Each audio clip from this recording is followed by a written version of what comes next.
जय हिंद। आपने रांची के सुखदेव नगर का न्यूज को देखा। रांची के सुखदेव नगर में 12 घरों को तोड़ दिया जाता है जो कि 40 साल पुरानी थी। वहां के जो 12 घरों के मालिक थे, परिजन थे, उनके रोते बिलखते चेहरों को देखा, हताश चेहरों को देखा। आखिर मामला है क्या, आइए समझते हैं।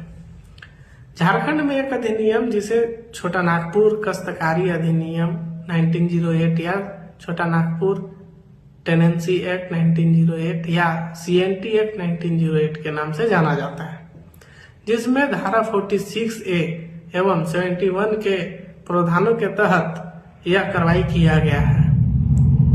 अब समझिए कि धारा 46A क्या कहती है।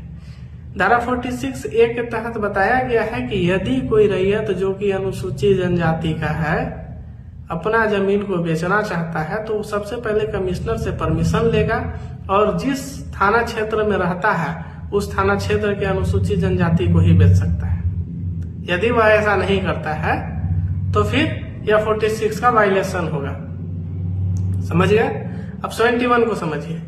71A में बताया गया है कि यदि कोई 46A का उल्लंघन करता है तो फिर 71 के तहत न्यायालय में केस किया जा सकता है। अर्थात कि यदि रैयत अपना जमीन जो कि अनुसूचित जनजाति का है गैर अनुसूचित जनजाति को बेच देता है या ट्रांसफर कर देता है तो वह अपना जमीन वापस पाने का अधिकार रखता है।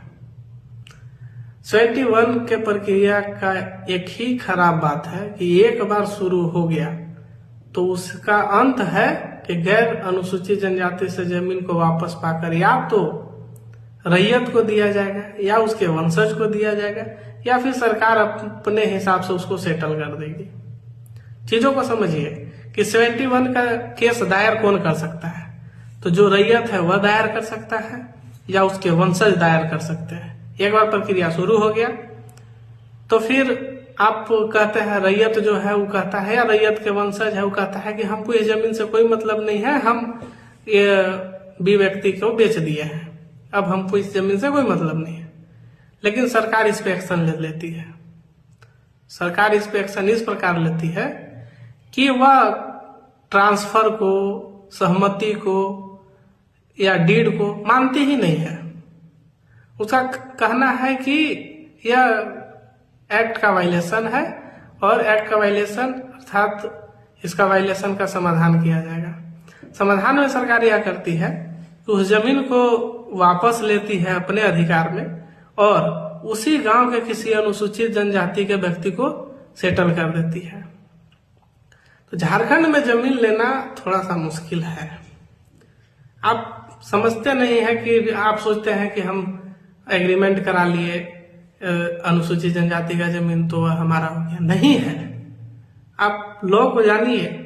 CNT एक्ट में यह प्रावधान है कि आप अनुसूचित जनजाति के व्यक्तियों का जमीन गैर अनुसूचित जनजाति नहीं ले सकता है। अगर लेता है तो वह एक्ट का वायलेशन है, उस पर प्रक्रिया कार्रवाई की जा सकती है। इसी के साथ जय हिंद।